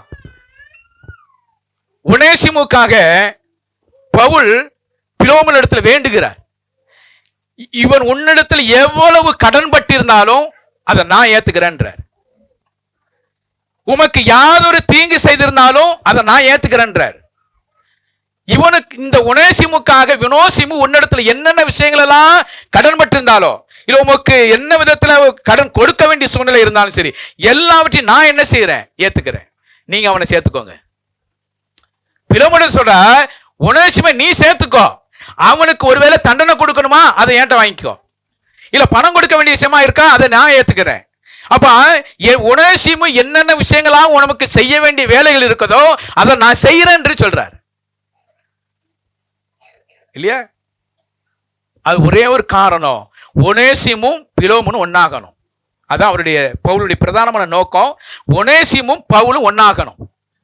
ஏன்னா ஒனேசிமும் பவுலும் ஒனேசிமும் பிலோமனும் ஒன்னாக முடியாத ஒரு நிலையில இருந்தவங்க. ஏன்னா ரெண்டு பேரும், இவர் ஒனேசிமு தவறு செஞ்சுட்டு போயிட்டாரு, இப்ப மனம் திரும்பி உள்ள வர்றாரு. உள்ள வர்ற மனுஷனை பிலோமன் இடத்துல போய் சேர்க்கணும். போய் சொன்னப்போ நீ போய் சேர்த்துக்க சேர்ந்துட முடியுமா? சேர முடியாது. ஏன்னா அவர் தவறு பண்ணிட்டாரு. ஒனேசிமு தவறு பண்ணிட்டாரு. தவறு பண்ணின ஒரு மனுஷனை எப்படி சேர்த்துக்கிறது? அதனாலதான் பவுல் சொல்றார், நான் எல்லாத்தையும் நான் ஏத்துக்கிறேன். ஒருவேளை அப்படி செஞ்சிருக்க மாட்டாங்க, வாய்ப்பு கிடையாது, செஞ்சிருக்க மாட்டாங்க. ஒருவேளை நான் இவனை நான் 4 அடி அடிச்சாதான் என் மனசு தீரும் அப்படிங்கிற மாதிரி, ஒன்னு நீ 4 அடி வாங்கிக்கோ அப்படின்னு சொன்னா பவுல் வாங்கியிருப்பாருன்னு நினைக்கிறேன். இந்த ஸ்கூல்ல பிள்ளைங்க பார்த்துருக்கீங்களா? ஸ்கூல்ல பிள்ளைங்க நீங்க அப்படி செஞ்சிருக்கீங்களா? ஸ்கூல்ல பிள்ளைங்க பாருங்க, தப்பு பண்ணிப்பான், 2 பேரும் தப்பு பண்ணியிருப்பான். இப்போ என்னடா செய்யணும்? சார் நான் அவனை அடிக்கணும். கேட்டுருக்காங்களா பிள்ளைங்க? என்ன பிரதர், கேட்கவே இல்லையா? அடிக்கிறதே இல்லை பசங்க. இவன் அவனை அடிச்சிருப்பான். சார் என்னை அடிச்சிட்டான் சார் அப்படின்னு போய் இவன் போய் சார்ட்டு போய் சொல்லுவான். உங்கள் ஸ்கூல் நடந்தது, நான் எங்கள் இதில் நடந்தது போய் சொல்லுவான். இப்போ சின்ன பசங்க தான். அப்போ நீங்கள் சண்டை நினச்சிங்களா? சின்ன பசங்க சண்டையை நான் சொல்கிறேன். சின்ன பசங்க அப்போ இந்த மாதிரி இருப்பான். இப்போ என்னடா செய்யணும்? அவன் என்ன எப்படி அடித்தானோ அதை போல் நான் அவனை அடிக்கணும் அப்படின்னு வாத்தியாட்ட கேட்பான். வாத்தியா சரி அடிடா. அவன் கண்ணம் பழுத்துரும். இவன் சும்மா லைட்டாக தான் அடிச்சுருப்பான். இவன் கொடுக்குற அடி பார்த்தீங்கன்னா பயங்கரமாக. இது என்னன்னா பாருங்க, அவனுடைய மனசுல என்னன்னா, அவன் எனக்கு செய்த தீமைக்கு நான் அவனுக்கு செய்யணுங்கிற எண்ணம் தான் அவனுக்கு உருவாகுது. அப்போ பாருங்க, பிள்ளைகள் மத்தியிலே அந்த எண்ணங்கள் உருவாகும் பொழுது பிலோமனிடத்துல ஒனேசிமை கொண்டு போய் சேர்க்கணும். அப்போ பிலோமன் ஒருவேளை இப்படி சொல்லியிருந்தாருன்னா, அவன் எனக்கு அன்னைக்கு இருக்க சூழ்நிலை எனக்கு இவ்வளவு கடன் பட்டிருக்கான், அந்த கடன் தான் என்கிட்ட கொடு அப்படின்னு கேட்டால் பவுல் கொடுத்து தான் ஆகணும். எனக்கு இந்த மாதிரி கொஞ்ச நாள் எனக்கு அடிமையா நீ வேலை செஞ்சுதான், வேலை செஞ்சுதான் ஆகணும், வேற வழி இல்லை. என்ன நோக்கம் என்னன்னா, பிலோமனும் ஒனேசிமும் ஒன்னா சேரணும். அதை தான் இங்க என்ன வாசிக்கிறேன்னா, அபிகாயில் என்ன சொல்றாங்கன்னா, தாவீதுக்கும் நாபாலுக்கு இருக்கக்கூடிய பிரச்சனை தீரணும். அப்ப அபிகாயில் கையெடுக்க வேண்டிய ஒரு முறை என்னன்னு சொன்னா, இந்த பாதகம் என் மேல என்ன செய்யணும், சுமரட்டும், நான் ஏத்துக்கிறேன். அவருக்கு என்ன தண்டனை கொடுத்தாலும் சரி அதை நான் ஏத்துக்கிறேன் அப்படிங்கிற எண்ணங்கள் அபிகாயிலுக்கு இருந்தது. அதுதான் நம்ம செய்ய வேண்டிய ஒரு வேலை. பொறுப்பை எடுக்கணும். ஏதோ கிறிஸ்தவ வாழ்க்கை என்பது அப்படியே வாழ்ந்துட்டு போறதில்ல. பொறுப்பை எடுக்கணும். அவங்களுக்காக நான் ஏத்துக்கிறேன், அவருக்காக நான் ஏத்துக்கிறேன். இந்த தண்டனை என்ன காரியம் இருந்தாலும், எவ்வளவு பெரிய அவமானம் இருந்தாலும் நான் ஏத்துக்கிறேன். அந்த ஏத்துக்கக்கூடிய மனப்போக்கு நமக்குள்ள உருவாகணும். நோக்கம் மாறக்கூடாது. நம்முடைய நோக்கம் மாறக்கூடாது. ஒரே ஒரு நோக்கம், பிரச்சனை வரக்கூடாது, அவ்வளவுதான். பிரச்சனை வராமல் இருப்பதற்கு நான் செய்ய வேண்டிய எவ்வளவு தரைமட்டமாக போகணுமோ அவ்வளவு தரைமட்டமாக போகணும். பிரச்சனை வராம இருக்கணும். அதான் நம்ம செய்ய வேண்டிய ஒரு காரியம்.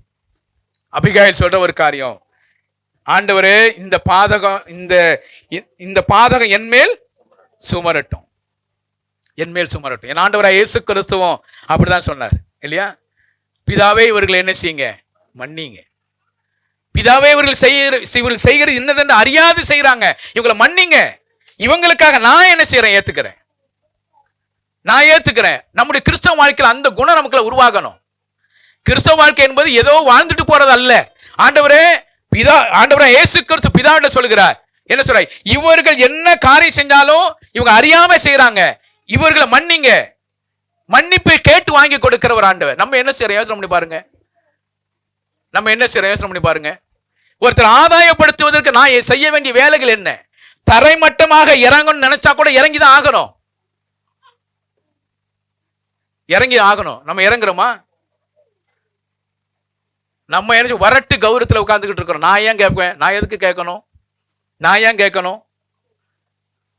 நான்லாம் கேட்க முடியாது. யாருன்னா எப்படின்னா போட்டோம் இல்லையா? அந்த எண்ணங்கள் வரக்கூடாது. குடும்பம் இது ஒரு இன்னும் கேட்டீங்கன்னா இது ஒரு குடும்ப பிரச்சனை. குடும்ப பிரச்சனை தானே இல்லையா? குடும்ப பிரச்சனை தான். குடும்ப கணவன் நாபாலுக்கும் அபிகாயிலுக்கும் இருக்கிற ஒரு பிரச்சனை. இந்த பிரச்சனை தீர்ப்பதற்கு அபிகாயிலுக்கு மட்டும்தான் உரிமை இருந்தது. வேற யாரும் தீர்க்க முடியாது. அதனாலதான் இந்த அபிகாயில் போய் ராஜாட்ட சொல்றாங்க, இது என் மேல நான் ஏத்துக்கிறேன் அப்படின்னு சொல்றாங்க இல்லையா? அப்ப ஏத்துக்கக்கூடிய மனப்பக்குவம் உள்ளவர்களாக நம்ம என்ன செய்யணும்? இருக்கணும். பாருங்க, நீதிமொழியின் புஸ்தகம் 19வது அதிகாரம் 14வது வசனத்துல இப்படி வாசிக்கிறோம். நீதிமொழிகள் 19:14 வீடும் ஆஸ்தியும் பிதாக்கள் வைக்கும் சுதந்திரம், புத்தியுள்ள மனைவியோ கர்த்தர் அருளும் ஈவு. புத்தியுள்ள மனைவியோ கர்த்தர் அருள் ஈவு.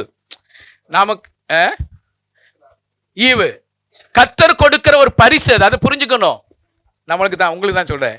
புத்தியுள்ள மனைவி கர்த்தர் கொடுக்கிற ஈவு. அதை நம்ம என்ன செய்யணும்? என்ன நில்டன்? அவருக்கு ரொம்ப சந்தோஷம்தான் இல்லையா? நம்ம புரிஞ்சுக்கணும். நமக்கு மனைவி ஆண்டவர் கொடுத்திருக்கிற மனைவியானது அது கர்த்தர் கொடுக்கிற ஈவு, அதாவது ஒரு பரிசு அது இல்லையா? அதை புரிஞ்சுக்கணும். இன்னைக்கு நிறைய சமயத்தில் நம்ம என்ன செய்யறோம்னா அதை புரிஞ்சுக்கிறது இல்லை. அதான் பிரச்சனையே. இது எனக்கு கர்த்தர் கொடுத்திருக்கிற என்னது? பரிசு, ஒரு கிஃப்ட். அது என்ன பதில் சொல்றது? கிஃப்டா இல்லையா? அது ஒரு கிஃப்ட். அது அதை என்னைக்கு கணவன் மனைவி புரிந்துகிறாங்களோ அன்னைக்கு தான் பிரச்சனை சால்வ் ஆகும். இல்லைன்னா பிரச்சனை சால்வ் ஆகாது இல்லையா? இது கர்த்தர் கொடுத்திருக்கிற ஒரு கிஃப்ட் என்று சொல்லி யார் புரிஞ்சுக்கிட்டாங்களோ அன்னைக்கு தான் மனைவி கணவனுக்காக வாதாடுவாங்க. இல்லைன்னா பிரச்சனை ஆயிரும். பிரச்சனை வருவதற்கு காரணம் என்னன்னா, இது கர்த்தர் கொடுத்த ஒரு மனைவி, இது கர்த்தர் கொடுத்த கணவன், இது கர்த்தர் கொடுத்த பிள்ளைகள், இது கர்த்தர் கொடுத்த உறவு அப்படிங்கிற எண்ணத்தை யாரும் மறந்துடக்கூடாது. என்னைக்கு மறக்கிறோமோ அன்னைக்கு பிரச்சனை வந்துடும். இது கர்த்தர் கொடுத்திருக்கிற உறவு, இது கர்த்தர் கொடுத்திருக்கிற பிள்ளைகள், இது கர்த்தர் கொடுத்திருக்கிற மனைவி, இது கர்த்தர் கொடுத்திருக்கிற கணவன் அப்படிங்கிற எண்ணங்கள் எல்லாருக்குமே உருவாகணும். அந்த இடத்தை என்னைக்கு மிஸ் பண்றோமோ அன்னைக்கு பிரச்சனை வந்துடும் இல்லையா? நிறைய குடும்பத்துல பிரச்சனை வர்றதுக்கு காரணம் என்னன்னா, எனக்கு அன்னைக்கே நான் உன்னை வேணான்னு சொல்லியிருந்தேன், எங்க அப்பா தான் கேட்கல. அன்னைக்கே நீ இந்த மாதிரி முரட்டுத்தனமா பேசுவேன்னு எனக்கு தெரியும், நான் அன்னைக்கே வேணான்னு எங்க அம்மாட்ட சொன்னேன், கேட்கல. இந்நாள் வரைக்கும் நான் வாழ்நாள் முழுதும் அனுபவிச்சுக்கிட்டு இருக்கிறேன் அப்படின்னு மனைவி சொல்லிக்கிட்டு இருக்கிறாங்க. கணவனும் அதை தான் சொல்றாரு, நான் அன்னைக்கே உன்னோட நல்ல பிள்ளையெல்லாம் காமிச்சாங்க, உன்னோட அழகான பிள்ளையெல்லாம் காமிச்சாங்க, அன்னைக்கெல்லாம் வேணான்னு சொல்லிட்டேன். ஆனால் இன்னைக்கு நான் வேற வழி இல்லாமல் மாட்டிட்டு முழிக்கிறாரு. எனக்கு தெரிஞ்ச ஒரு சொந்தக்காரர் இருந்தார். அவருக்கு பொண்ணு பார்த்தாங்க. எங்கள் சொந்தக்கார ஒரு பொண்ணு பார்த்தாங்க. அவங்க ஒரு இந்த என்ன சொல்கிறது, வில்லேஜ் டாக்டர்னு சொல்லுவாங்களே, கிராமத்தில் போய் அங்கங்கே போய் வேலை செய்வாங்களா, அந்த இதில் வேலை செய்கிறாங்க. அவங்களுக்கு எங்கே சொன்னாங்க, அதெல்லாம் வேணாம்பா, அது எனக்கு அவங்க நல்லா இல்லை அப்படின்னு சொல்லி முடிச்சிட்டாங்க. அப்புறம் இன்னொரு பொண்ணை ஒன்று காமிச்சாங்க. அவங்கள காமிச்ச உடனே இல்லை அந்த பொண்ணெல்லாம் வேணாம் அப்படின்னு சொல்லி முடிச்சிட்டாரு. இப்போ என்ன தான்ப்பா உனக்கு வழி அப்படின்னா, இல்லை எனக்கு நல்ல பொண்ணு கிடைக்கும் அப்படின்னாரு. சரி அப்படியான்னு சொல்லிட்டு ஒரு நாள் அவங்க பெற்றோர் என்ன பண்ணாங்கன்னா, ஒரு ஊர் திருவிழாவுக்கு கூட்டிகிட்டு போயிட்டாங்க. ஊர் திருவிழாவுக்கு கூட்டிகிட்டு போய் அதாண்டா பொண்ணு அப்படின்னு சொல்லி காமிச்சாங்க. ஊர் திருவிழா அன்னைக்கு பொண்ணு எப்படி இருக்கும்? அது கருப்பா சிவப்பானே கண்டுபிடிக்க முடியாது. அவ்வளோ நிறமுள்ளவங்களா இருப்பாங்க. அன்னைக்கு கருப்பாக இருந்தாலும் சிவப்பாக இருப்பாங்க, சிவப்பாக இருந்தால் இன்னும் ஜாஸ்தியாக சிவப்பாக இருப்பாங்க. இதான் அன்னைக்கு இருந்த மாதிரி. நல்லா கலராக இருந்துட்டாங்க. இவர் பார்த்த உடனே என்ன பண்ணா, எனக்கு ஓகே அப்படின்னு சொல்லி முடிச்சிட்டாங்க. அந்த பொண்ணு எனக்கு நல்லா இருக்குன்னு சொல்லி முடிச்சிட்டாங்க. அப்புறம் முடிச்சு அப்புறம் எல்லாம் பொண்ணெல்லாம் பார்த்து எல்லாம் பேசி நிச்சயம் பண்ணிட்டு பத்திரிக்கை அடிக்க போய், அப்போ அது வரைக்கும் இவர் பேசவே இல்லை. இப்போ தான் கல்யாணம் பொண்ணு பார்த்ததுலேருந்து நம்பரை வாங்கிட்டு வந்து 24 மணி நேரம் பேசிக்கிட்டு இருக்கிறோமே, அந்த மாதிரி அன்னைக்கு கிடையாது. அந்த மாதிரிலாம் கிடையாது. அப்போ என்ன ஆகி போயிடுச்சுன்னா, பொண்ணை பார்த்து வந்தாச்சு, பத்திரிக்கைலாம் அடித்தாச்சு. பத்திரிக்கையில் பேர் போடணும்ல. பேர் என்ன? கருப்பாய். பேர் இது நடந்தது, நான் கதை சொல்லலை, நடந்தது. பேர் என்ன? கருப்பாய் ஆகி இவருக்கு ரொம்ப கஷ்டமாகி போயிடுச்சு. என்னடா அப்படின்னு. சரி என்னதான் படிப்பு போடணும்ல, என்ன படிச்சுன்னா 5ஆம் கிளாஸ் தான் படிச்சிருக்கு. ரொம்ப கஷ்டப்பட்டு அப்புறம் இவரா ஒரு பேர் வச்சானா, செல்வின்னு இவரா ஒரு பேர் வச்சார். பத்திரிகையில் பேர் வைக்கணும்ல, கருப்பாயின்னு எப்படி போடுறது? அதனால செல்வின்னு இவராக ஒரு பேர் வச்சார். அப்போ பேர் வச்சு எல்லாம் கல்யாணம் நடந்துச்சு. அப்போ நாங்கள் உட்காந்து பேசிக்கிட்டு இருக்கும்போது இப்போ என்ன இப்படிலாம் நடந்து போச்சு அப்படின்னு கேட்டால் அவர் சொல்கிறாரு, உண்மையிலே நல்ல ஒரு மனுஷன். அவர் சொல்கிறாரு, எனக்கு கிடைச்ச வாழ்க்கையில் நான் சந்தோஷமாக இருக்கிறேன்னு சொன்னார். நான் எதிர்பார்த்தது பல விஷயங்கள் எதிர்பார்த்தேன், அதெல்லாம் எனக்கு நடக்கலை. ஆனால் கிடைத்ததில் நான் என்ன செய்கிறேன், இன்னைக்கு நான் சந்தோஷமாக இருக்கிறேன்ற. அதுதான் நம்முடைய கிறிஸ்தவ வாழ்க்கை. கிடைச்சதுல சந்தோஷமா இருக்கணும். கிடைக்காதது நினைச்சு ஒரு நாளும் வருத்தப்படக்கூடாது. இனிமே கிடைக்க போறதும் கிடையாது. நீங்க வருத்தப்பட்டாலும் கிடைக்க போறது கிடையாது. அதனால அது ஒண்ணு பிரயோஜனம் இல்லாத ஒண்ணு, அதை யோசிக்க கூடாது. பிரயோஜனமானதை யோசிக்கணும். இன்னைக்கு எனக்கு நல்ல மனைவியை கொடுத்துருக்குறாங்க. இப்படியே நான் எப்போதும் சொல்ல தெரியுமா, இவங்களுக்கு இவங்களை கொடுத்தாதான் கட்டுப்படியா இருப்பாங்க, சொன்னபடியா இருப்பாங்க, இல்லைன்னா இருக்க மாட்டாங்க. என்ன சொல்றது பிற? இவங்களுக்கு என்னாருன்னு சொன்னாதான் கட்டுப்படியா இருப்பாங்க, இல்லைன்னா ஒண்ணு நம்மளை புரியாது இல்லையா? தலைகீழ தெரியாம ஆடிக்கிட்டு இருப்போம். அதனாலதான் ஆண்டவர் யார் யாருக்கு என்னென்ன வச்சிருக்கிறாங்களோ கரெக்டா அவங்களுக்கு அமைச்சு கொடுக்குறாரு. அதனால யாருக்கும் என்ன, ஆண்டவர் நமக்கு நன்மை செய்கிற ஒரு ஆண்டவர் இல்லையா? நன்மை செய்கிறவர். இவங்களுக்கு இவங்களை கொடுத்தாதான் இவன் சரியா இருப்பான், இவங்களுக்கு இவங்களை கொடுத்தாதான் இவங்க சரியா இருப்பாங்கன்னு ஆண்டவருக்கு தெரியும். அப்படினாலதான் என்ன கொடுத்து வச்சிருக்கிறார். அதை புரிஞ்சுக்கொள்ளணும். அப்ப என்ன செய்யணும்னா, கர்த்தர் கொடுக்கிற ஈவு, அது கர்த்தர் கொடுக்கிற பரிசு, அது ஒரு கிஃப்ட் என்று சொல்லி ஏத்துக்கணும். அதை என்னைக்கு ஏத்துக்கிறோமோ அன்னைக்குதான் வாழ்க்கையில சந்தோஷமா இருக்க முடியும். அப்பதான் அவங்களுடைய பாரத்தை நான் ஏத்துக்க முடியும். நிறைய குடும்பத்துல பிரச்சனை இல்லை தெரியுமா? உன் பிரச்சனை நீ தான் பாத்துக்கணும், என் பிரச்சனை நான் பாத்துக்கிறேன் சொல்றாங்களா இல்லையா? என்ன ரொம்ப கஷ்டமா இருக்கிறீங்க? உன் பிரச்சனை நீ பாத்துக்கோ, என் பிரச்சனை நான் பாத்துக்கிறேன். ஷேர் பண்றது இல்லை. எனக்கு இவ்வளவு கஷ்டமா இருக்கு, என்ன பண்றது? அதுக்கு நான் என்ன பண்ண முடியும்? நீ பிரச்சனை பண்ணிட்டு வந்து நான் என்ன பண்ண முடியும்? நானும் அதில் ஏத்துக்கல முடியாது. உன் பிரச்சனையை நான் ஏத்துக்க முடியாது. அது கணவன் மனைவி ஏன் ஆண்டவர் ஏற்படுத்தி கொடுத்திருக்கிறார் இல்லையா? ஆண்டவர் உண்மையிலே பாருங்க, ஆதாமும் ஏவாளும் ஏதேன் தோட்டத்தில் இருக்கும்போது, ஏதேன் தோட்டத்தில் ஆதாம் இருந்தாங்க இல்லையா? ஆதாம் இருக்கும் பொழுது தேவன் அவரோடு கூட தான் இருந்தார். தேவன் அவரோடு கூட தான் இருந்தார். அப்ப ஆதாம் என்ன யோசிச்சிருக்கலாம்? ஆண்டவரே நீங்க எனக்கு போதும், அப்படித்தானே? நீங்க மட்டும் எனக்கு போதும், நான் இப்ப சந்தோஷமா இருக்கேன் அப்படின்னா ஆதாம் நினைச்சிருக்கலாம். ஆனா ஆண்டவர் பார்த்து சொல்றாரு, எப்ப நான் இருக்கிறது ஒரு பக்கம் இருக்கட்டும், ஆனா உனக்கு ஒரு நல்ல துணை வேணும்னு சொல்லி ஆண்டவர் சொல்லுகிறார். நான் உன் கூட தான் இருக்கிறேன், நான் உன் கூட தான் பேசிக்கிட்டு இருக்கிறேன், நான் உன் கூட தான் உறவாடி கொண்டு இருக்கிறேன். நான் இருக்கிறது முக்கியம், அது வேலை, அது ஒரு பக்கம் இருக்கட்டும். ஆனா உனக்கு உன்னுடைய கஷ்டம் நஷ்டங்கள் உன்னை புரிந்து கொண்டு உனக்காக வாழ்வதற்கு உனக்கு நல்ல ஒரு துணை வேண்டும் என்பது ஆண்டவர் தீர்மானிக்கிற ஒரு காரியம். அதனாலதான் ஆண்டவர் குடும்ப வாழ்க்கை ஏற்படுத்தி கொடுக்கிற ஒரு காரியம். கர்த்தர் கொடுக்கிற ஒரு பெரிய ஒரு பரிசு, அது ஒரு ஈவு இல்லையா? நீங்க பாருங்க, அடுத்து 31வது நீதிமொழி 31:26 அப்படி வாசிக்கிறோம். தன் வாயை ஞானம் விளங்கத் திறக்கிறாள், தயையுள்ள போதகம் அவள் நாவின் மேல் இருக்கிறது. தன் வாயை ஞானம் விளங்க திறக்கிறாள் என்று வாசிக்கிறோம். அவசரப்பட்டு எதையும் என்ன செஞ்சிடக்கூடாது, பேசிடக்கூடாது, ஞானமா திறக்கணும். எதை பேசினா பிரச்சனை வரும், எதை பேசினா பிரச்சனை வராது என்பதை அறிஞ்சு வச்சிருக்கணும். இங்க என்ன வாசிக்கிறோம்? தன் வாயை ஞான விளங்க பேசுகிற. என்ன பத வர இல்லையா? உங்களுக்கு வராது, நம்ம தானே பிரச்சனைய. இங்க பிரச்சனை யாரு? நாம தானே பிரச்சனை.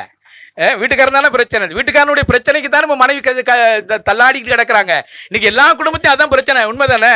எல்லா குடும்பத்திலும் பிரச்சனை என்னன்னா, கணவனை எப்படியாவது சரி செய்யணும், கணவனை எப்படியாவது சமாளிக்கணும் இல்ல? அதான பிரச்சனைய. நம்ம தான் பிரச்சனைய. வீட்டுல குழம்பு சரியில்லை, அது சரியில்லை, நேரத்துக்கு வர்றது கிடையாது, நேரத்துக்கு தூங்குறது கிடையாது, நேரமா பேசுறது கிடையாது இல்லையா? ஒழுங்கா வேலைக்கு போறது இல்லை, சம்பளத்தை கொண்டு வர்றது இல்லை. எவ்வளவு பிரச்சனை, நம்ம தானே பிரச்சனையா இருக்கோம். அவங்க எல்லாம் இந்த பிரச்சனையெல்லாம் யார்கிட்ட போய் சொல்லுவாங்க இல்லையா? அப்ப இந்த பிரச்சனை ஆண்டவர்கிட்ட தான் சொல்லி ஆகணும். அப்ப அவங்க பேசும் பொழுது இந்த மாதிரி பிரச்சனைக்குரிய ஒரு கணவனிடத்துல வாழ்வதே அவங்களுக்கு கிடைச்சிருக்கிற பெரிய ஒரு பாக்கியம். அது நம்ம கூட வாழ்வதே ஒரு பெரிய, அவங்களுக்கு கிடைச்சிருக்க ஒரு பெரிய பாக்கியம். இவ்வளவு முரட்டுத்தனமான ஒரு மனுஷன் ஒரு மனைவி வாழ முடியுமா? நீங்க பாருங்க, நாபாலோடு கூட அபிகாயில் வாழ்வது என்பது மிக மிக கடினமான ஒரு காரியம். நீங்க பாருங்க, இப்படி யோசனை பண்ணி பாருங்க. இவரு யோபுகிட்ட வந்து அந்த அம்மா அப்படி பேசுனாங்க, எப்படி வாழ்ந்திருப்பாங்க யோசனை பண்ணி பாருங்க. அதுக்கப்புறம் 42வது அதிகாரத்தில் பார்க்கும்போது திரும்ப 10 பிள்ளைகள் பெற்றெடுத்திருக்கிறாங்க. அப்ப எப்படி வாழ்ந்திருக்கிறாங்க? ஏதோ பேசிட்டாங்க, அவ்வளவுதான். அவங்களுடைய கோவம் என்னன்னா, ஆடு மாடு போயிடுச்சு, கழுதைகள் போயிடுச்சு, ஒட்டகங்கள் போயிடுச்சு, பிள்ளைகள் செத்து போயிட்டாங்க, இந்த வருத்தத்துல பேசிட்டாங்க. என்னையா நீ இருக்கிறத விட செத்து போயா, கடவுள் சொல்லிட்டு இருக்கிறது கோவத்துல பேசிட்டாங்க, அவ்வளவுதான். அதுக்கப்புறம் 2-3 அதிகாரங்கள், பல விஷயங்கள் அதிகாரங்களை கடந்து போனாலும் கூட 42வது அதிகாரத்தில் வரும் பொழுது 10 பிள்ளைகள் திரும்ப பெற்றெடுக்கிறாங்க. அதே மனைவி அதே கணவன் தான் இல்லையா? அவங்கள மாறல. அவர் யோபு விட்டுட்டு வேற ஒரு பொண்ணை கல்யாணம் பண்ணிட்டுலாம் வரல. அதே மனைவி தான், அதே குடும்பம் தான். திரும்ப 10 பிள்ளைகள் ஆண்டவர் கொடுக்கிறாருன்னு சொன்னா அவங்களுக்குள்ள இருக்கிற அந்த உறவு எப்படி இருந்திருக்கும் யோசனை பண்ணி பாருங்க. பிரச்சனைகளை மறந்துட்டாங்க, அவ்வளவுதான். அந்த இழப்புகளை மறந்துட்டாங்க, அவ்வளவுதான் இல்லையா? யோபுனுடைய மனைவி அன்னைக்கு நடந்த பிரச்சனைகளை மறந்துட்டாங்க. யோபுவும் தன்னுடைய மனைவி திட்டின விஷயத்தை மறந்துட்டாங்க. அதனாலதான் குடும்ப வாழ்க்கை சந்தோஷமா இருந்தது. அப்ப என்னைக்குமே இந்த மறக்கணும்.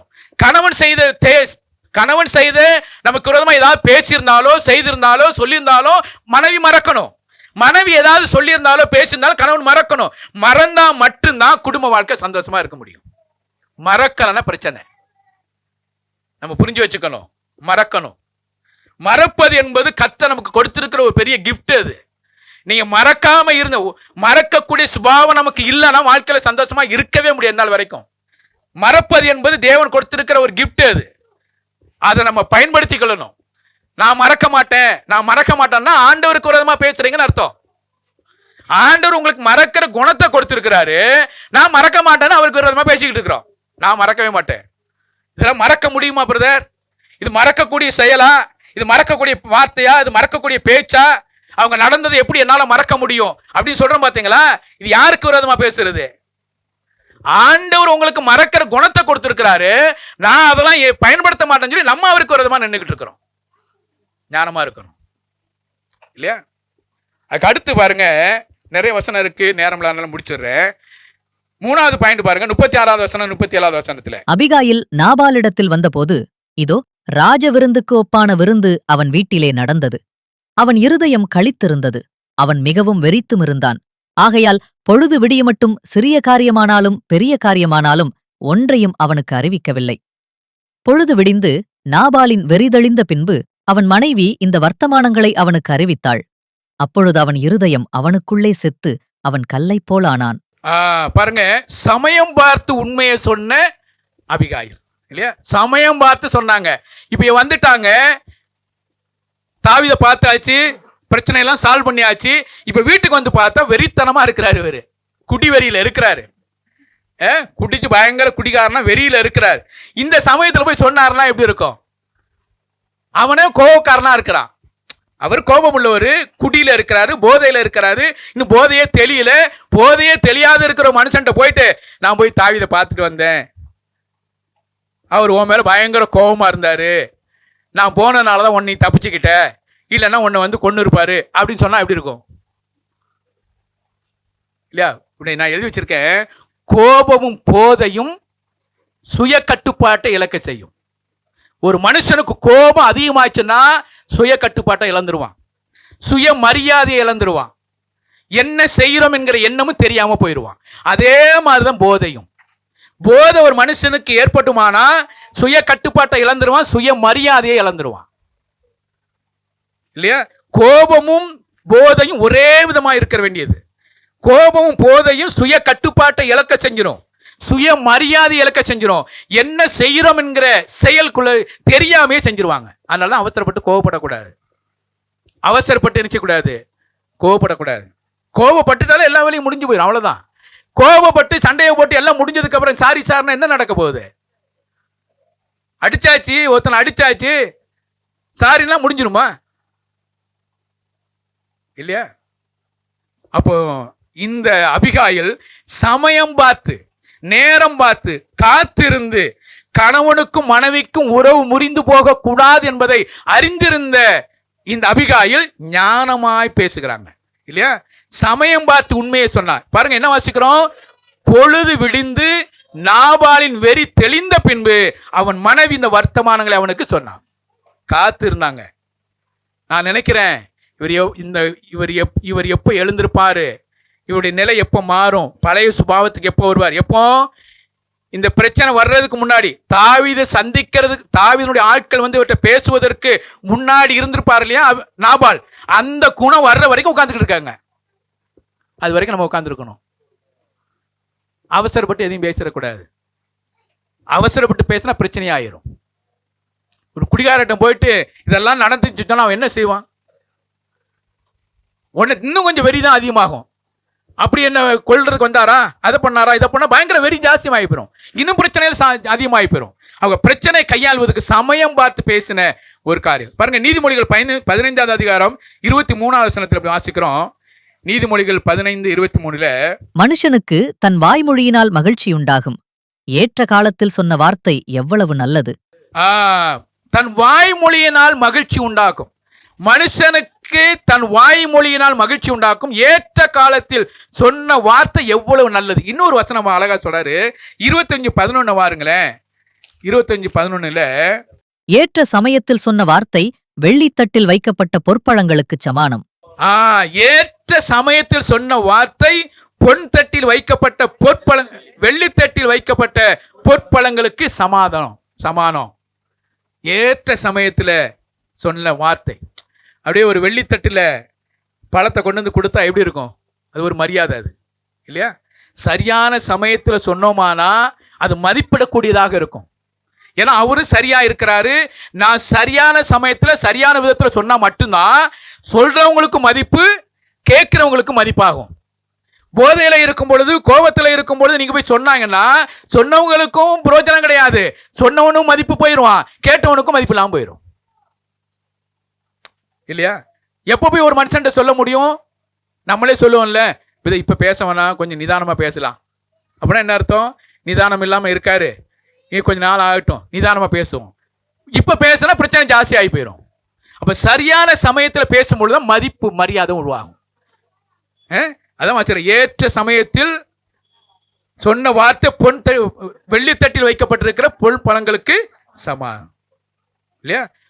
ஒரு வெள்ளித்தட்டில் வச்சு கொடுக்குற பழம் எப்படி இருக்கும்? பொன்னாலான பழம் எப்படி இருக்கும்? எவ்வளோ வரும், எவ்வளோ மதிப்பு இல்லையா? தட்டுக்கு மதிப்பு, பழங்களுக்கு மதிப்பு, அதை கொண்டு வருகிற மனுஷனுக்கு மதிப்பு. எவ்வளோ ஒரு ஆச்சரியமான ஒரு காரியம். இந்த சந்தோஷத்தை, இந்த மதிப்பு ஒரு மனுஷனும் இழந்துடக்கூடாது. எப்போ இழந்து போறான்னா சமயம் பார்த்து பேசாது இருக்கும் போது இழந்து போயிடுவோம். ஆனா நம்ம சமயம் பார்த்து கரெக்டா பேசுவோம். இப்ப பேசினாதான் இவர் 4 பேருக்கு முன்னாடி இவர் பேசினாதான் அமைதியா இருப்பாரு. இந்த சமயத்துல பேசினாதான் இவர்கிட்ட எதை வேணாலும் பேசிடலாம். தனியா பேசினா நமக்கு பிரச்சனை ஆகி போயிடும். அப்படி 4 பேர் நிற்கும் போது எல்லாத்தையும் பேசிடுறது. அப்படியும் கூடாது. சரியான சமயத்துல பேசணும், இல்லையா? அப்போ அதனால விளைவுகள் என்ன பாருங்க. நாபாலுக்கு பொழுது விடிந்து நாபாலின் வெறிதளிந்த பின்பு அவன் மனைவி இந்த வர்த்தமானங்களை அவனுக்கு அறிவித்தாள். அப்பொழுது அவன் இருதயம் அவனுக்குள்ளே செத்து அவன் கல்லை போல் ஆனான். இருதயம் அவனுக்குள் செத்து போயிட்டு அப்படின்னு வாசிக்கிறோம். இருதயம் அவனுக்குள்ள செத்துருச்சு. அப்படின்னா என்ன அர்த்தம்னா அவருடைய தைரியம், மன வலிமை, உற்சாகம் எல்லாம் போயிடுச்சு.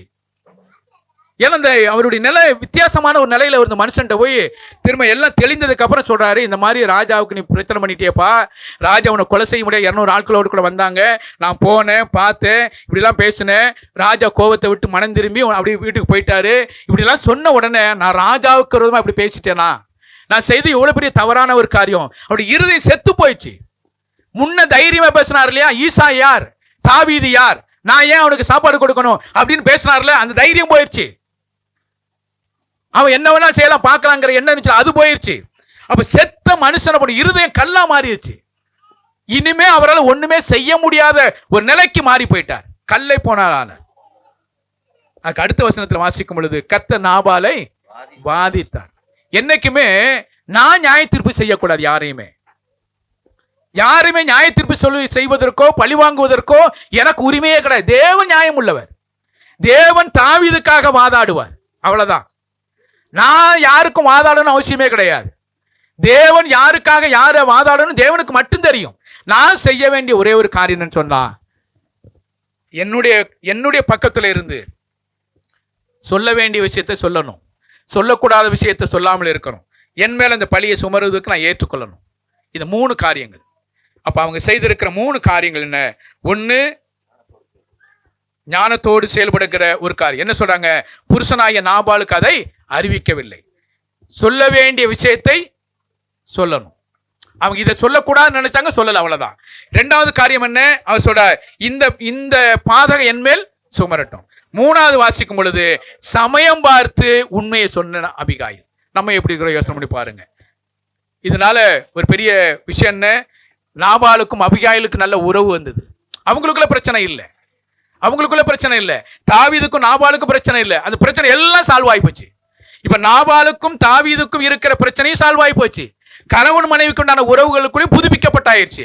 எல்லாமே பிரச்சனை சால்வ் ஆயிடுச்சு. அதுக்கு அப்புறம் நடந்த விஷயம் எல்லாம் தேவன் செய்த ஒரு காரியம். தேவன் செய்யற காரியத்துக்கு நான் ஈடுபடக்கூடாது. தேவன் செய்யற வச்சு தேவன் மட்டுமே செய்யணும். தேவன் செய்ய வேண்டிய வேலையை நான் எடுத்துக்கிட்டேன்னு சொன்னா பிரச்சனை எனக்கும் என்னுடைய குடும்பத்துக்கும் எல்லாத்துக்கும் பாதகமா மாறிடும். தேவன் செய்ய வேண்டிய வேலை தேவன் மட்டுமே செய்யணுங்கிறதுக்காக அவர்கிட்ட ஒப்பு கொடுப்போம். அவர் நல்ல நீதியுள்ள நியாயாதிபதியா இருக்கிறார். அதைத்தான் வாசிக்கிறோம். தேவன் நாபாலை வாதித்தார். அந்த அம்மா ஒண்ணுமே செய்யல இல்லையா? உண்மையுள்ள கணவனுக்கும் ராஜாவுக்கும் உண்மையுள்ள ஒரு அபிகாயிலா இருந்தாங்க. தேவன் நியாயாதிபதியா இருந்தார். நம்ம உண்மையில உள்ள ஒரு வாழ்க்கை வாழ்வதற்கு ஆண்டு நமக்கு உதவிசுவராக, அப்படிப்பட்ட நிலைமையோடு கூட ஆண்டு நம்மை ஆசீர்வதிப்பாராக. நாம் ஜெபம் செய்வோம். உன்னதங்களில் வாசம் பண்ணுகிற எங்கள் அன்பின் ஆண்டவரே, இந்த நேரத்துக்காக நன்றி செலுத்துகிறோம். உம்முடைய வல்லமை உள்ள காரியத்திற்காக நன்றி செலுத்துகிறோம். அபிகாயிலை குறித்து நாங்கள் படிக்கும் பொழுது தாவீது நாபாலுக்கு விரோதமாக வரும் பொழுதும் கூட இது அறிந்து கொண்டிருந்த அபிகாயில் அவருக்கு எதிராக சென்று தாவீதினுடைய கோபத்தை தடுத்ததை நாங்கள் நினைவு கூர்ந்தோம். அதற்கு அவர் எடுத்துக்கொண்டு இருக்கிற முறையை பார்க்கும் பொழுது, ஆண்டவரே, தாவீதை சந்திக்க முடியாத நாபால் சென்றதை அபிகாயில் சென்றதை நாபாலுக்கு அறிவிக்கவில்லை என்று சொல்லி நாங்கள் படித்தோம். இரண்டாவது, இந்த பாதகம் என் மேல் சுமரட்டும் என்று சொல்லதை பார்த்தோம். மூன்றாவது, சமயம் பார்த்து உண்மையை சொன்ன அபிகாயில் என்று சொல்லி பார்த்தோம். ஒரு 3 முக்கியமான நல்ல குணங்கள் அபிகாயில் இடத்துல இருந்ததை நாங்கள் நினைவு கூர்ந்தோம். அதன் மூலமா பல விஷயங்களை கற்றுக்கொள்வதற்கு ஆண்டுதான் எங்களோடு கூட நீர் பேசினீர். அதற்காக நன்றி செலுத்துகிறோம். உண்மையுள்ளவர்களாக, தெய்வ பக்தி உள்ளவர்களாக, கர்த்தருக்கு உண்மையுள்ள ஒரு வாழ்க்கை வாழ்வதற்கு ஆண்டவர்தாமே இரக்கம் பாராட்டி வழிநடத்த முடியாத நம்முடைய சமூகத்தில் நாங்கள் ஒப்புக் கொடுக்கிறோம். அப்படி செய்ய போற எல்லா காரியங்களுக்காக நன்றி செலுத்துகிறோம். வந்த பிள்ளைகளுக்காக நன்றி செலுத்துகிறோம். வராதிருக்கிற பிள்ளைகள் நம்முடைய சமூகத்தை நாங்கள் ஒப்புக் கொடுக்கிறோம். உங்களுடைய வருகை தாமதிக்குமானால் வரக்கூடிய நாட்களில் உங்களுடைய பிள்ளைகளை கொண்டு வந்து சேர்த்து உங்களுடைய நாமத்தை நேர் மகிமைப்படுத்திக் கொள்ளும். அப்படி செய்ய போற காரியங்களுக்காக நன்றி செலுத்துகிறோம். ஆண்டவரே, மீதியான நேரத்தில் நடக்க இருக்கிற வாலிபர்கள் கூட்டம், சிறுவர்கள் கூட்டம், ஆண்டவரே, பெண்களுடைய ஜெபம் எல்லாவற்றையும் நீர் ஆஸ்வதித்து தரும்படியாக நம்முடைய சமூகத்தில் நாங்கள் ஒப்புக் கொடுக்கிறோம். மாலை நேரத்தில் நடக்க இருக்கிற சுவிசேஷ கூட்டத்தை நீர் ஆஸ்வதித்து தாரும். அந்த சுவிசேஷ கூட்டத்தில் நம்முடைய பிள்ளைகள் யாவரும் நாங்கள் கலந்து கொண்டு ஆண்டவர் நம்முடைய நாமத்தை மகிமைப்படுத்துவதற்கு ஆண்டவர் தாமே இரக்கம் பாராட்டும். அப்படி செய்ய போற எல்லா காரியங்களுக்காக நன்றி செலுத்துகிறோம். இம்மட்டுமாக வழிநடத்த வந்த தெய்வம் தொடர்ந்து வழிநடத்த முடியாக கர்த்தர் மீட்பு ரட்சகரமா இருக்கிற கர்த்தராக இயேசு கிறிஸ்து மூலமா ஜெபத்தை எடுக்கிறோம். எங்கள் ஜீவனுள்ள நல்ல பிதாவே, ஆமென். என் ஆத்துமாவே கர்த்தரை ஸ்தோத்திரி, என் முழு உள்ளமே பரிசுத்த நாமத்தை ஸ்தோத்திரி. என் ஆத்துமாவே கர்த்தரை ஸ்தோத்திரி, கர்த்தர் செய்த சகல உபகாரங்களையும் மறவாதே. ஆமென், ஆமென். ஓகே.